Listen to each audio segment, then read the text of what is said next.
Well, hello everyone. It's Monday, April 6th, and I'm down here in my basement bunker once again. Welcome to the Biotransport class at the University of Toledo. And today we're going to start Chapter 6, where we'll be talking about diffusion and heterogeneous materials. This would be like diffusion of a solute across a membrane. For example, those hollow fiber membranes that we talked about before in Chapter 4. So we'll get started with that. Also, I'll start that lecture going over the solutions to the second exam. There were a few people that wanted to see how I approach those problems. And in terms of the exam, I congratulate everyone on doing such a fine job. The average score for the exam was like an 18.2 out of 20, so that is certainly a record. So I appreciate your hard work preparing for that exam. So nothing else to talk about, so hope everyone's doing well, staying healthy and everything, and we'll get started with the lecture. Okay, so let's take a look at the second exam that we just had the other day, and we'll start with problem 1. And what we have in this case is we have a very thin microporous disc. It's hydrophobic, and it's connected to a source of oxygen here, and the pores being hydrophobic will fill with the gas, and we achieve equilibrium saturation of oxygen right here at the surface of the disc. And the surrounding fluid, we're told, is water, and the water comes in at a concentration of oxygen of 130 micromolars, and we're told that the oxygen content in the leaving water is 149 micromolar. We're also given the surface concentration of the oxygen on the disc is 175 micromolar. We're given the total surface area of the disc is 75 square centimeters. And the little dashed line here just denotes the presence of a mass transfer film, which we're told is 0.015 centimeters. So when we look at this whole system, we got a couple things going on. We've got mass transfer from the disc into the surrounding water, and then we have an overall mass balance on the water that's flowing through the system. And in the problem, we're told to find out at what flow rate the water is flowing through the system such that we satisfy all of these specifications here. So our basic mass transfer relationship for a system like this from the surface of the disc into the water, our m dot A would be our Km times the surface area times the concentration of oxygen at the surface of the disc minus the concentration out. And this system here, this tank, is well stirred, so it's well mixed. So the out concentration, we're told, is the same as the concentration inside the particular tank, and then that mass transfer rate has to satisfy an overall mass balance on oxygen across the tank itself, which is given by this equation right here. So the first thing you would want to do is find the mass transfer rate from this relationship, and in order to find that, you'd have to figure out what the mass transfer coefficient is, and this is where we can use mass transfer film theory, which tells us that the mass transfer coefficient would be the diffusivity of oxygen in the water divided by the thickness of the mass transfer film. So that gives us a mass transfer coefficient of 0.0014 centimeters per second. And then in the next line, you can see we can calculate the actual mass transfer rate. You just put in the numbers that are given, and we have a mass transfer rate then of 2.73 cubic centimeters micromolar per second. These are kind of crazy units. I left them like that because in my head I know that the next part of it, where we do the overall mass balance, the micromoles will go along with the given concentrations of micromoles, so those should just cancel out. And we can see that in the next step. We have the overall oxygen balance given here, Ca out minus Ca in. This looks a little crazy here, but that is Ca in has to equal that mass transfer rate that we just calculated from up there. So this equation now allows us to find for the volumetric flow rate. You can see it looks like this, and the scratched out stuff is I've just worked the problem a couple different ways before I settled on the on the parameters that I wanted to use for the exam problem. So I apologize for the sloppiness here, but you can see this allows you then to calculate the volumetric flow rate, and you can see that the micromolars cancel out with those concentration units, and you end up then with a volumetric flow rate of 8.62 cubic centimeters per minute.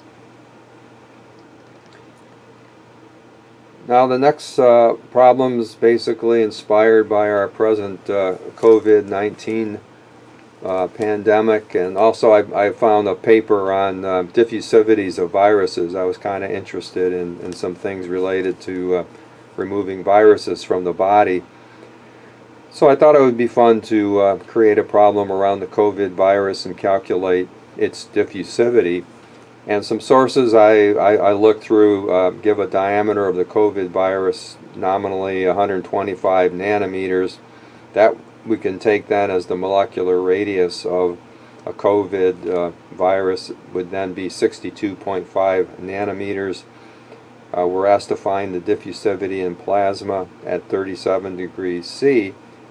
So really, based on what we learned in the beginning of Chapter 5, we have three options for estimating the diffusivity of a virus molecule like the COVID virus. And in this particular case, probably the best approach would be to use the Stokes-Einstein equation, because it's truly based on a large particle diffusing through a continuous fluid like plasmid. So you can see here the first calculation is based on the Stokes-Einstein equation.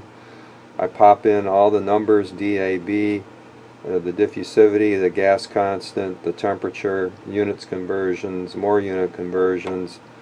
Down here you can see the viscosity of the plasma, unit conversion.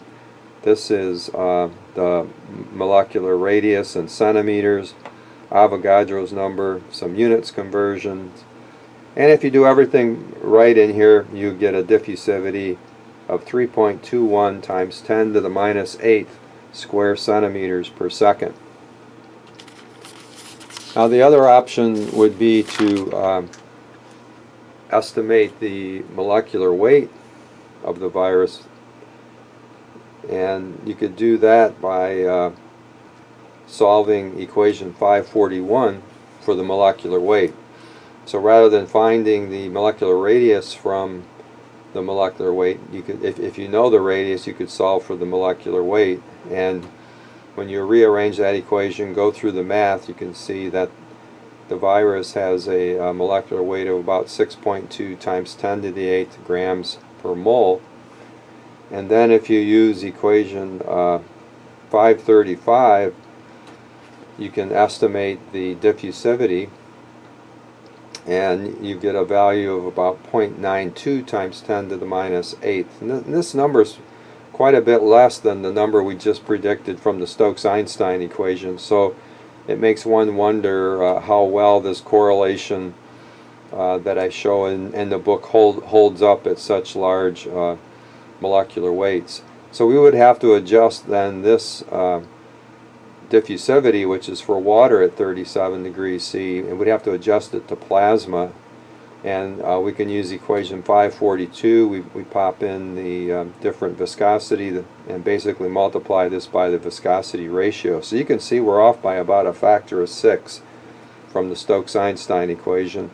You know, if you did it this way, I probably wouldn't mark anything wrong on it, but I don't think it's the best approach to doing that.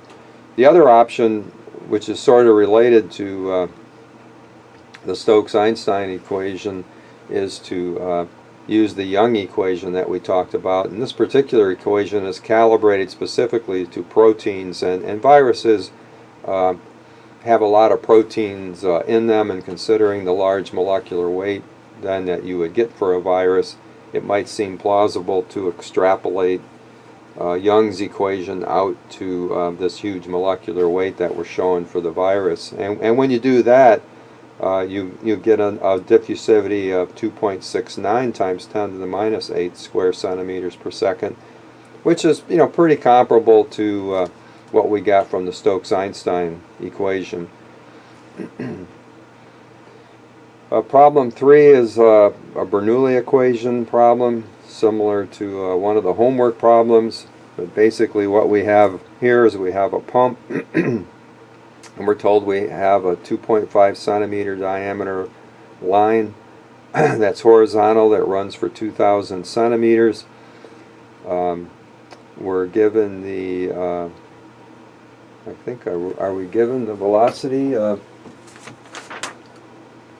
Yeah, we're given the velocity of the average velocity of the fluid in the tube is given as 400 centimeters per second. We're given the density, and we're also given the viscosity. And we're told that the pressure at the exit of the pipe or tube is 20 pounds per square inch.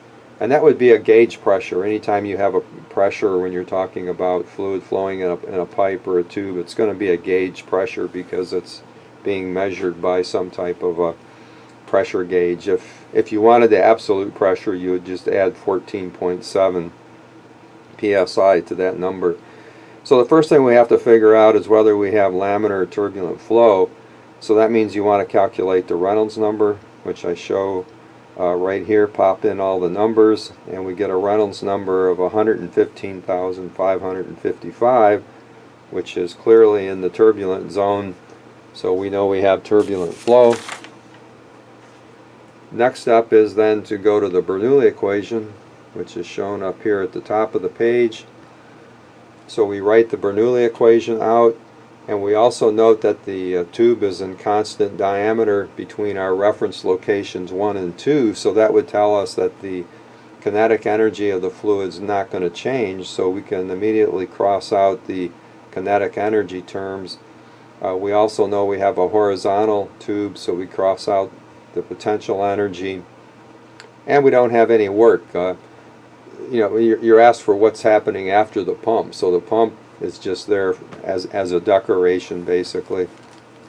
So when you rearrange this equation, you can find the pressure just downstream of the pump would be P1 is P2 plus rho times HF, and HF is your friction term, and the only friction term that would show up would be due to the pipe length, which is given by the term in the bracket. Now this particular equation for the friction factor is easy to use. It's stated to be good up to 100,000, and actually you can extrapolate well beyond 100,000 and get pretty much the same answer. So this is really the easier way to go. And based on the Reynolds number that we previously calculated, your friction factor is 0.0043. So now we're ready to go back up into this guy here, pop in some numbers, run some numbers through there. So the P1 is going to be the 20 pounds per square inch. There's our density. We want to convert the density into kilograms per cubic meter. And then you can see the friction term that's in the bracket. I'm running that with meters and seconds types of units. The 2 shows up because I just crossed the 4 and the 2 cancel, so I just made that a 2. You got to be careful when you do that, though. So you get down to the next step. What we have is 20 psi plus this density term comes out to be 1,040 kilograms per meter cubed. The bracketed term comes out to be 110.08 meters squared per second squared. When these two guys multiply together, we get this big number here. And then when we multiply these units together, you see we're going to get kilograms meters per second squared over 1 meter squared. This term that I circled, that's a Newton per meter squared, that's a Pascal. And then what I do in the next step is to convert the pascals into atmospheres, and then the atmospheres into psi. So in the end we get the 20 psi, which is our exit pressure, and the pressure we have to have at location 1 in order to achieve that exit pressure. We have to add in an additional 16.61 psi. So our P1 pressure then would be 36.61 psi. And that, as I said earlier, that would be the gauge pressure. And the last problem, just a simple application of the Laplace-Young equation that we talked about in Chapter 4 when we were talking about surface tension problems. It's also in Chapter 2. Laplace-Young equation is equation 2,185. For a gas bubble in a liquid G and L like this, we only have one interface, so you have to use the one interface form of this equation here. Some people use the two interface equation, like if you had a soap bubble, but that would be a gas and a gas with a liquid film. You would have a 4 there, but that's not correct for this problem. So you pop in the given numbers, crank through the units, and you get a pressure change of 21.9 millimeters of mercury across the gas bubble. So the pressure inside the gas is 21.9 millimeters of mercury higher than the surrounding liquid pressure.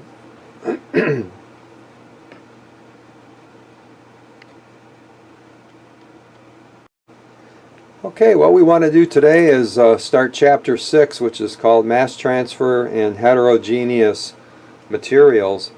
And previously in Chapter 5 we've been talking about homogeneous diffusion. Basically the solute and the typically a liquid through which the solute's diffusing is just one large homogeneous region that we're interested in. But in reality, especially in biological tissues and medical devices, things get complicated when we're talking about solute mass transfer, because these systems tend to be heterogeneous. And what that means then is there's going to be regions where the solute molecule will encounter obstacles that will either hinder the movement of the solute or cannot be penetrated. So there can be usually impenetrable barriers, and these barriers would be the solid portion, say, of a membrane, of a porous membrane. And if you think about the pores, it's the pores that are filled with the fluid medium that the solute can diffuse through, and the solid portions of the membrane would be the regions that are impermeable to the particular solute. So we have to figure out what we mean by the solute diffusivity when the solute's diffusing through these types of material. And basically what we'll see is we'll just make some modifications to the standard homogeneous diffusivity of the solute in order to account for the physical properties of things like diffusion through a membrane. And this is illustrated in figure 6.1, which covers a variety of common situations that will occur in a bioengineering system that is also heterogeneous. So in this particular case, I'm just using the idea of solute transport from blood just for sake of argument. So what we have on the left region over here is we would have a flow of blood, let's say. So blood's flowing in either direction here, and these large dark circles represent the red blood cells. And then we know that when we get near the surface, say, of a membrane, that's what this represents here. This would be a microporous membrane, or this could be the capillary wall in your body. But in any event, there would be micropores through which the solute molecules, which are represented by the tiny black dots, those are the solute molecules, and the solute molecules can only diffuse through the pores. They can't move through this larger region right here. So you can see that this structure of the capillary wall, or this also works for, say, a microporous membrane like the walls of a hollow fiber. There's a significant volume here through which the solute molecule cannot get through. And we'll let the symbol L bar represent, L with a bar on top, represent the overall thickness of either the capillary wall or our membrane.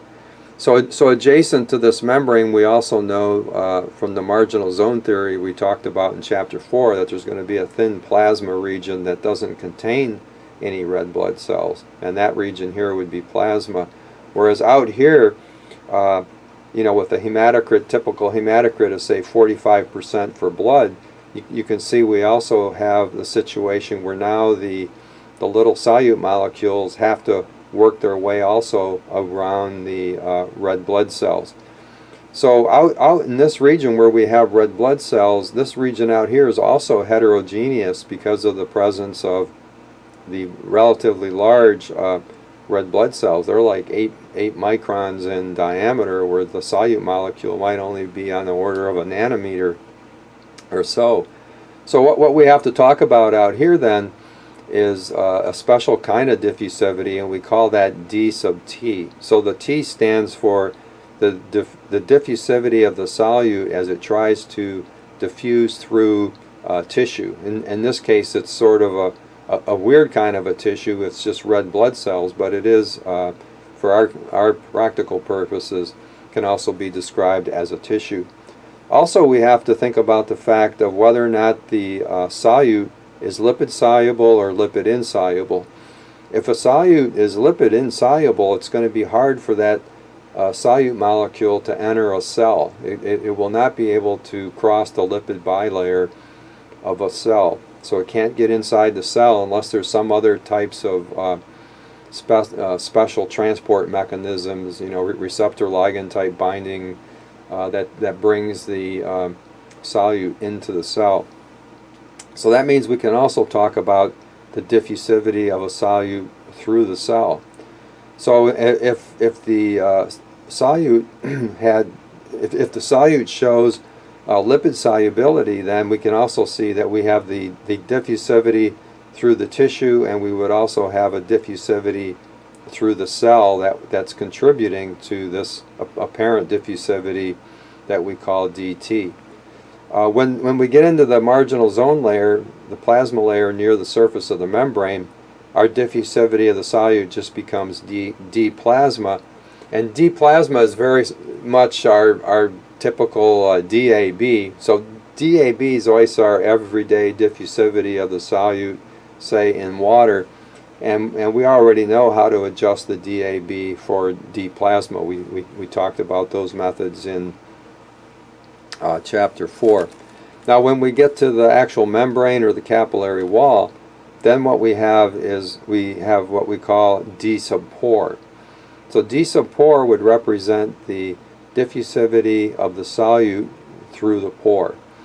Now you're probably thinking, well, D pore ought to just be the same as D plasma, but what happens is that we're going to see there's some weird effects that happen due to the presence of the pore. Number one, we have to think about how difficult it is for the solute to even get into the pore. Or there may be surface charges and stuff that preferentially drag the solute into the pore. And that's called, these are called partitioning effects, and they occur at the entrance and the exit of the pore. So we'll have to think about that. And also, as the pore size gets smaller and smaller relative to the molecule, we'll also find out that the diffusivity of the molecule actually decreases, and this is called hindered diffusion or restricted diffusion, and that's another factor that makes D pore different than the everyday diffusivity you would have expected for that molecule to have if it was just diffusing through that medium in a very, very large pore. So when we get outside of this membrane or the capillary wall, then there might be another tissue space over here. If we're talking about the body, this would be tissue, and these gray ovals would be the cells in the body. And then between the cells, what we have are interstitial fluid that we've talked about back in chapter 3. And the interstitial fluid contains large amounts of glycosaminoglycans, which actually turn this region into a hydrogel-like material. And the diffusion of the solute through that hydrogel material we call D0. So D0 would represent the diffusivity through the interstitial fluid space. DT would still represent our overall diffusivity that we would observe for the solute diffusion through a layer of tissue, and also we would have a D cell, which would just specifically describe the diffusion of the solute through a cell, assuming that that solute has lipid solubility. So what we're going to do in Chapter 6 in the next this lecture, probably most of the next lectures, we have to talk about these very specific types of diffusivities and how we can estimate them from our DAB, as well as the physical properties of any membrane and the physical properties of any fluid that's different than, say, just water. And by doing that, then we'll be able to properly describe the diffusion of a solute in heterogeneous materials. So the first thing we want to talk about is the ability of the molecule to even enter into a small pore, and that's called steric exclusion. And one way to think about this is, we're not in a classroom right now, but imagine we're back in our classroom and somebody yelled fire, and we all rushed to the door, okay? And all of us are molecules. We'd have 33 people trying to get out that door. And what that means then is the concentration, if you think about it, the concentration of people just on the other side of the door is most likely going to be lower than the concentration of people trying to get through the door on the side of the classroom. And that's called steric exclusion because, physically our size relative to the door, we're comparable in size to the door, and we can't all fit through that small space all at once. On the other hand, if the door was really huge, like we didn't even have a door and all we had was an open wall, if somebody yelled fire, we would get out of there really fast, and the concentration in the position just outside of our classroom of people would be the same as the concentration inside the classroom. So that's what happens with molecules as well. If the pore size is comparable to the actual molecular size, the available space over which the molecule can move becomes reduced, and that's called a steric exclusion. And what that does is that reduces the concentration of the molecule just inside the pore relative to what its concentration would be just outside the pore. And if we take a pore and we assume that it's circular in cross-section, and we look at it in its cross-section, then what we have is we have a pore of radius r, and then we have our molecule assumed to be a sphere of radius a.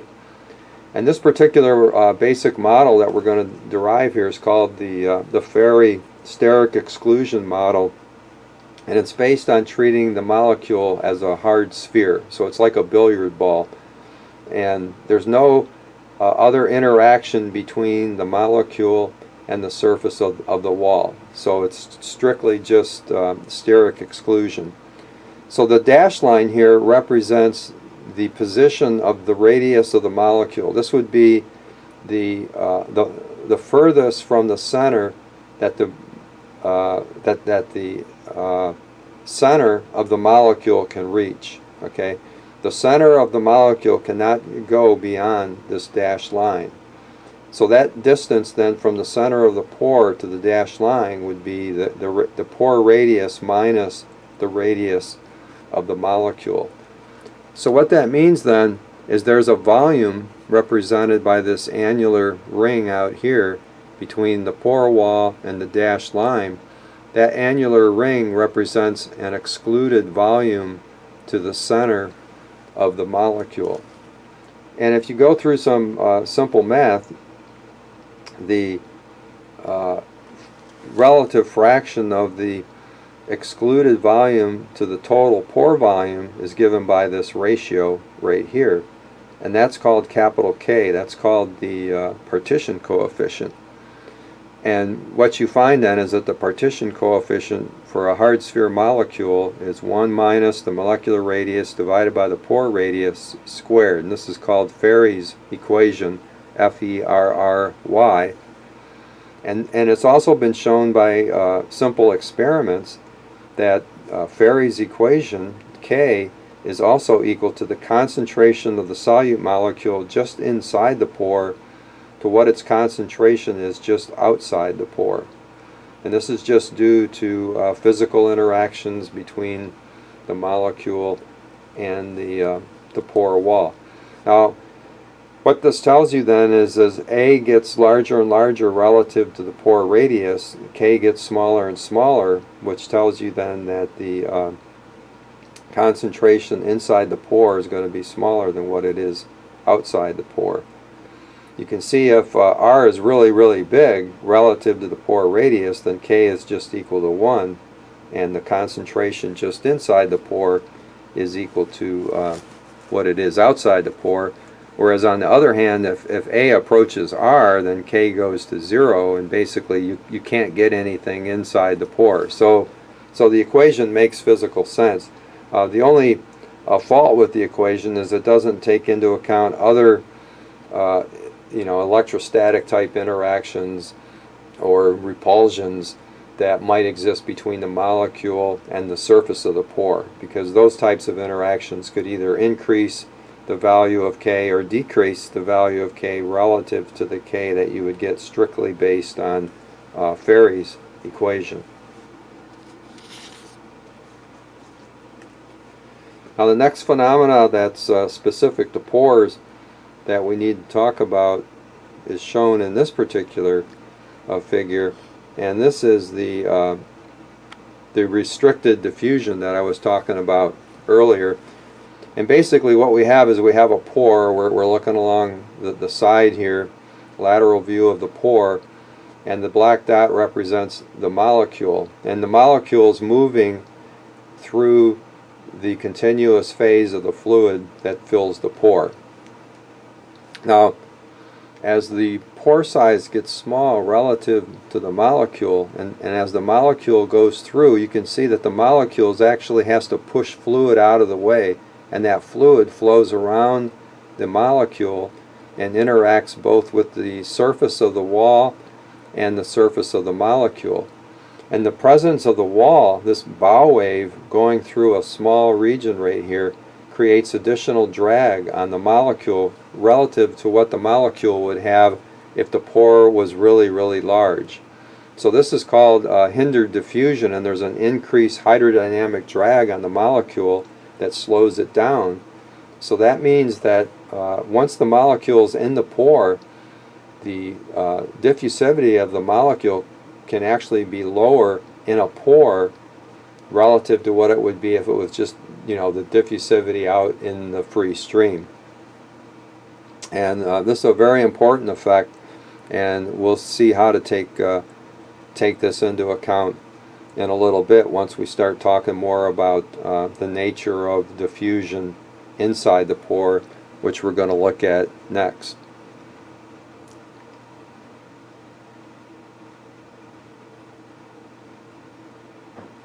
So now what we want to do is we want to apply what we know about Fick's first law to the situation of solute diffusion in a single pore of a thin planar membrane.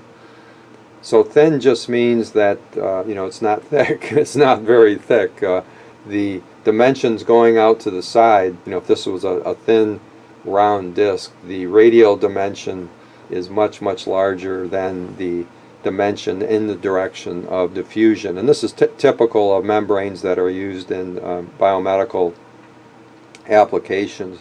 So what I show over here is our pore. So this here would just be the solid material of the membrane that makes up the pore. This little thing right there, that's an arrow with an R. So little r, remember, is the radius of the pore, and L bar is the gross physical thickness of the particular membrane. Now at steady state, what we can do is we can apply Fick's first law for diffusion of a solute through this particular pore right here. And if we set up a system where x is in the direction of the diffusion, and we look at a little region from x to x plus delta x within the pore, then at steady state we can write that from Fick's first law we would know that pi r squared, which would be the cross-sectional area of the pore, times the diffusivity of the solute in the pore, times the local concentration gradient of the solute in the pore at x, minus that same term at x plus delta x, has to equal 0.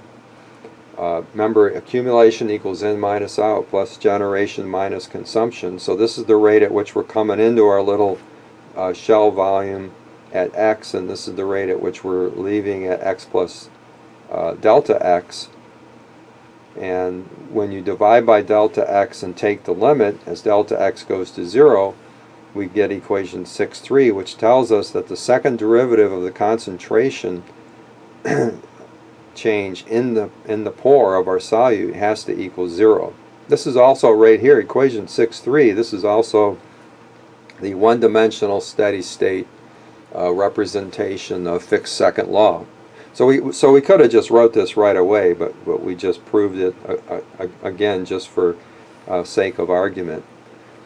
Now if we take equation 6.3 and we integrate that guy once, we find that dA or dCA pore dx is equal to a constant. So that tells us that in a thin pore our concentration change is going to be linear within the pore itself, or that the solute flux within the pore is equal to a constant. If we integrate this result, we then get the concentration profile, which I said is linear, and then we have two integration constants, C1 and C2, and we can find C1 and C2 from the boundary conditions on our single pore.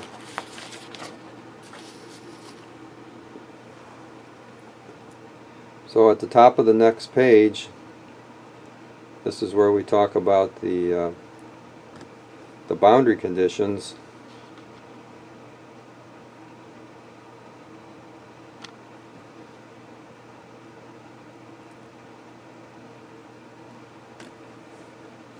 So if you apply the boundary conditions at the pore entrance x equal to 0, we would have that Ca pore is equal to Ca pore at x equal to 0. And that's going to be the concentration just inside the pore at x equal to 0. You'll see why that's important in a little bit. And at the pore exit, where x is equal to L bar, we have that Ca pore is equal to Ca pore at x equal to L bar. So you can see how I denote those concentrations. And likewise, this would be the concentration just inside the pore at the exit of the pore. So when you apply these boundary conditions, you can find the integration constants like I have right here, and then we get equation 6.4, which tells us what the concentration profile of the solute is within the pore itself, and it's linear. Now from Fick's first law, for a dilute solution, we have for the solute flux within the pore of a thin planar membrane, then if we take this equation, take the derivative of it, multiply it by minus d pore, we end up with equation 6.5, which tells us then what the flux of the solute is within the pore. And notice that that flux only depends on the concentration change over the length of the pore divided by the length of the pore, because the concentration profile we know is linear. Now you're probably wondering, well, where are we going with this? Well, what we're trying to do is develop a theoretical understanding for diffusion in a pore, and these pore concentrations that we have right here are difficult to measure. You know, we don't measure the concentration just inside of a pore. What we can measure as engineers is what's happening outside the membrane, because typically that's going to be some type of a bulk concentration. So what we have to do at this point is we have to relate these concentrations at the pore entrance and exit to the concentration out in the bulk solution. And we can do that using Ferri's equation, which we just derived, the partition coefficient given by equation 6.1. We can relate these pore concentrations back to the bulk concentration, and that's what's shown in equation 6.6.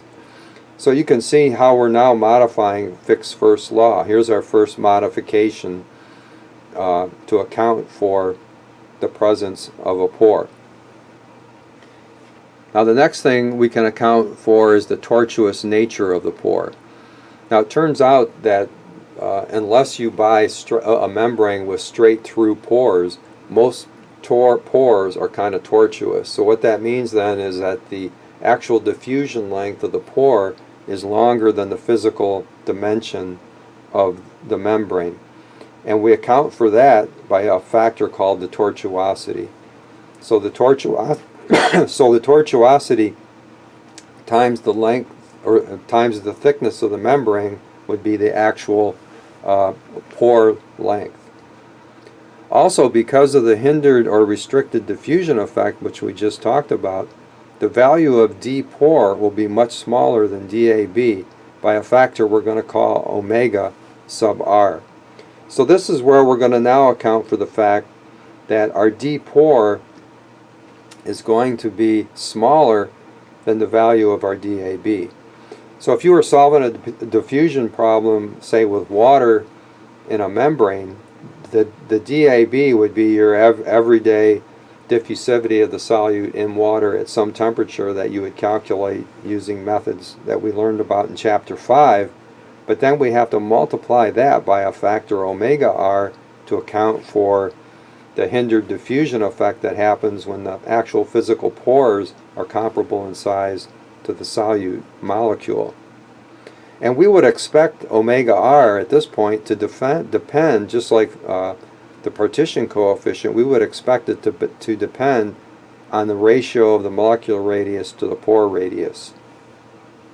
So what happens then is we get to the next equation, 6.7, which tells us what our flux is through one single pore of a membrane. So we can see here's our everyday DAB. We multiply it by the partition coefficient to account for difficulty entering the pore. We multiply it by omega r to account for the hindered diffusion effect, or the reduction in the diffusivity that happens inside the pore. And then also it gets reduced by the tortuosity because the actual diffusion length can be longer than the actual thickness of the membrane. And then here's our overall driving force, which would be the concentrations of the solute in the bulk solutions at the surfaces adjacent to the membrane. Now remember, these concentrations at the surfaces of the membrane on the bulk side of the membrane can be different than the actual physical bulk concentrations out in the bulk solution because of external mass transfer effects, which are dependent on the flow situation that we have directly outside of the membrane. Okay, so this equation 6.7 tells us what the solute flux is in a given pore of a planar membrane. We talked about that. And we can see that the diffusivity of the solute in the pore, d pore, and the solute diffusivity across a single membrane pore relative to the bulk concentration, that is dm, are defined as followed. So what happens is we can define d pore, the diffusivity of the pore is defined by this quantity right here, and then what we call dm, the diffusivity of the membrane, we take into account then the partitioning effect, and we get the DAB k omega r over tau. So this here represents our what we call dm. Now when we're talking about solvent solute diffusion across the thin membrane, like a thin membrane is going to have some large surface area S, that's the gross physical dimensions of our membrane, and it's going to have countless pores in it. So what we have to do now is we want to get the flux of the solute based on the total surface area of the membrane. What's happening when we add up the contribution of all the pores? And that's what we talk about down here. So basically, to find the solute flux for a membrane of total surface area A and total cross-sectional pore area A sub P, we multiply the flux for a single pore that we just found by the total area of all the pores, AP.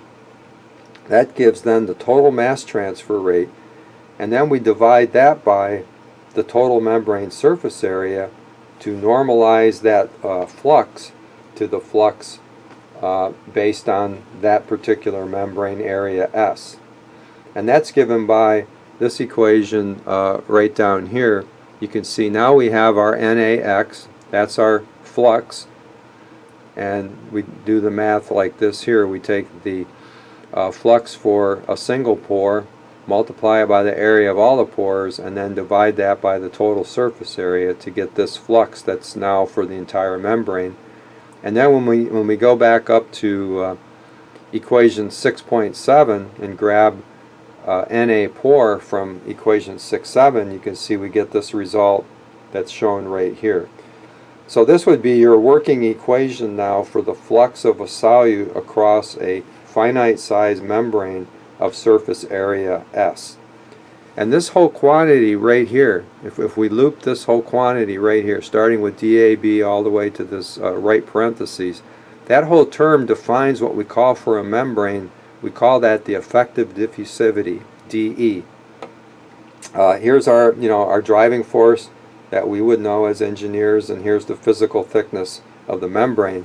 And the important thing about DE is that everything you know about the problem, you would be able to pop into this equation right here, and you could calculate what your effective diffusivity is for your membrane. AP over S, this here is what's called the porosity of the membrane. So when you specify a membrane, you would be specifying the porosity of the membrane. Here's your partition coefficient, your omega R, and the tortuosity. You can also find tortuosity from experiments and scanning electron micrographs of cross-sectional views of your membrane.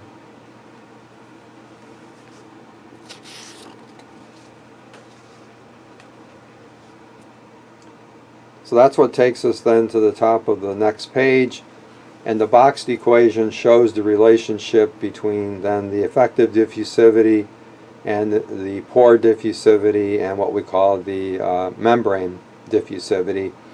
And it's important to recognize that epsilon is the porosity of the membrane, or the volume fraction of the membrane that's available for diffusion by your solute. So what this means then, when you have a membrane and you want to write what the mass transfer rate is across that particular membrane, this would be your working equation for doing that. Okay, you would know the concentrations in the bulk solution on either face of the membrane. You'd know the thickness of the membrane.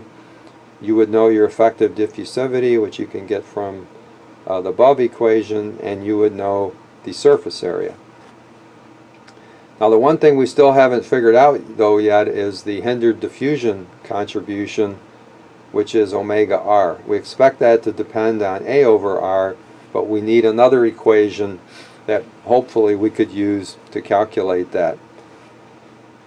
And there is an equation called the Rankine equation, which is based on a PhD by Beck up at the University of Michigan back in 1970. This work was so important it was published in the journal Science back then, and the Rankine equation has been used ever since to describe hindered diffusion in membranes.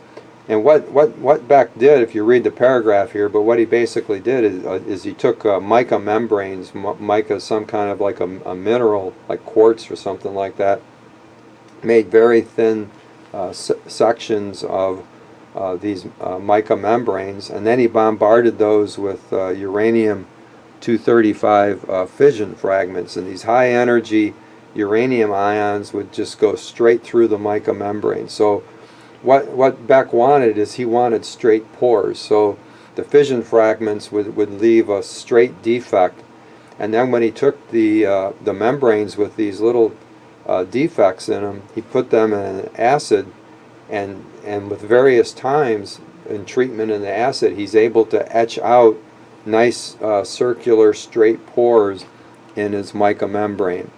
So he was able to make membranes with various pore sizes, and then he placed those membranes in a diffusion cell. On each side of the membrane he'd have a bulk well-stirred solution. One side you would have no solute in it at time 0, and the other side you would put your particular solute in it. And because each of those solutions were well stirred, that would mean that the concentration at the surface of the membrane would be whatever the concentration is in the bulk solution. And then what Beck did is he measured the mass transfer rate across the membrane, and from that mass transfer rate he was able to obtain the observed diffusivity of the solute across that particular membrane. And then from the equations that we just developed, he was able to make a plot as shown in figure 6.4. He plotted the membrane diffusivity divided by the diffusivity of that solute in water at that particular temperature. And then along the abscissa, he plotted the radius of the solute versus the radius of the pore. So that would be his A over R. And he did this for a wide variety of solutes, and the squares represent his experiments. And you can see there's a definite trend. When A over R is 0, that means the pore size is really large relative to the molecular size, and you would expect the diffusivity ratio to be equal to 1.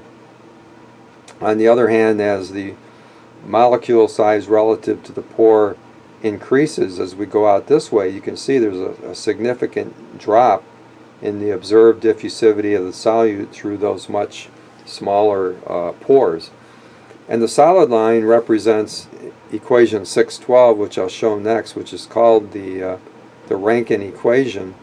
And you can see that Rankine equation is actually an a priori prediction. There's a theory for the movement of spherical particles in cylindrical pores that Beck and Schultz used, and it's a very complicated solution, but they came up with a simpler polynomial representation of that more complicated solution, and that's given by equation 612.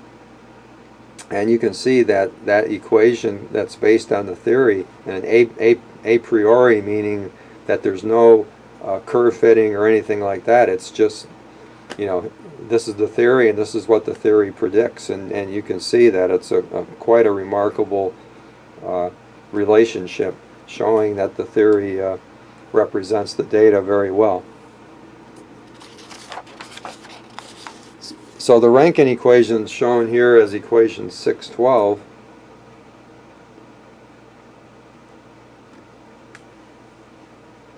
And in their particular case, since he had straight through pores, his tau was equal to 1.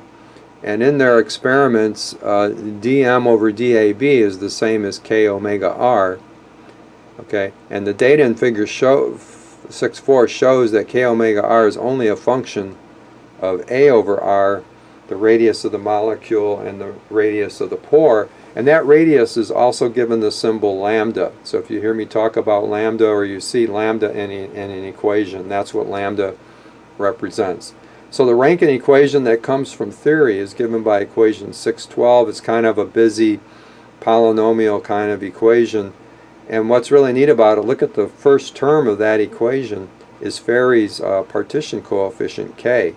So coming out of the theory is in fact this hard sphere partitioning effect that theory represents. And then the bracketed term represents omega r, and the bracketed term is the hindering effect that happens when the pore size and the molecular size are comparable to one another.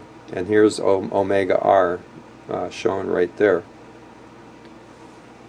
So that means now that you as the engineer know how to now calculate omega r. We know how to get K, or we could get the K omega r from this equation, and all you need to know is the molecular radius and the pore radius, and these are things that you would know from the specification of your particular problem.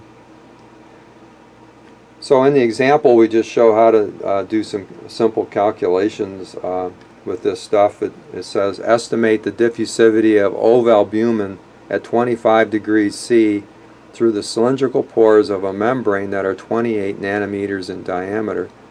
The pores have a tortuosity of 1.2, and assume the molecule enters the pores of the membrane from a well-stirred bulk solution. Now, in Kussler's book, he gives us an ovalbumin diffusivity. It's given right here. In example 5.1, we estimated that that particular molecule has a radius of 2.61 nanometers. We got the pore radius of 14 nanometers, so lambda turns out to be 0.186. And with these values, then we can use equation 612 to find K omega r, which gives us 0.413, and then we can calculate from equation 6.8 the membrane diffusivity dm as shown here. Now in the next example, it says suppose the concentration of the ovalbumin in the previous example is 5 grams per liter in the bulk solution at the entrance to the pore and 0 grams per liter at the pore exit. Calculate the ovalbumin solute flux through these pores, assuming the length is 0.02 centimeters, or let's see, yeah, and the tortuosity of the pore is 1.2. Consider next a membrane with a total surface area of 100 square centimeters that consists of a multitude of these pores such that the porosity of the membrane is 40%.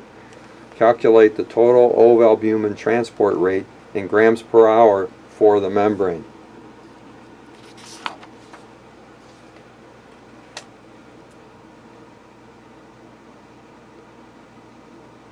So at the top of the next page, you can see we calculate the solute flux at a single pore, and we use equation 6.7 and the value of dm from example 6.1. So using those previous results and the concentrations and the length and so on, we can calculate what the flux is for a single pore, given by that number there. To calculate the total solute mass transfer rate across a 100 square centimeter membrane, that's where we would use equation 6.11. And from equation 6.10, we have that the effective diffusivity is the porosity times the membrane diffusivity. And you can see now the calculation of the mass transfer rate. So we do the mass transfer rate calculation as shown right here, pop in all the numbers, and we get a mass transfer rate of about 0.0097 grams per hour. So what we'll do is, we'll stop right here, and we'll pick up next time. We'll talk about another parameter that's used to describe diffusion across membranes, and that's called the membrane permeability. So I'll see you back here on Wednesday.